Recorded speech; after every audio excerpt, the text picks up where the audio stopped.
Hello, എൻ്റെ പേര് ഗൗരി. ഞാൻ തിരുവനന്തപുരം പ്രാൺ ഹോസ്പിറ്റലിലെ എംബ്രിയോളജിസ്റ്റ് ആണ്.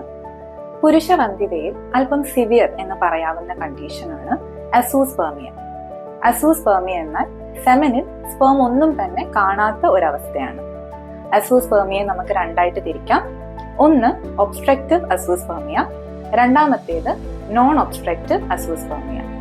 ഒബ്സ്ട്രക്റ്റീവ് അസൂസ്പെർമിയ എന്നാൽ സ്പേം പ്രൊഡക്ഷൻ സാധാരണയായി തന്നെ നടക്കുന്നുണ്ടാകും. എന്നാൽ റീപ്രൊഡക്റ്റീവ് ട്രാക്റ്റിൽ ഉണ്ടാകുന്ന ബ്ലോക്കേജസ് കാരണം ആ സ്പേമിന് സെമനിലേക്ക് എത്താൻ സാധിക്കുന്നുണ്ടാകില്ല. മറിച്ച് നോൺ ഒബ്സ്ട്രക്റ്റീവ് അസൂസ്പെർമിയ എന്നാൽ സ്പേം പ്രൊഡക്ഷൻ തന്നെ ടെസ്റ്റിക്കിൾസിൽ നടക്കാത്ത ഒരു സാഹചര്യമാണ്. ഒരു സെമൻ അനാലിസിസ് ടെസ്റ്റിലൂടെ അസൂസ്പെർമിയ നമുക്ക് ഡയഗ്നോസ് ചെയ്യാം.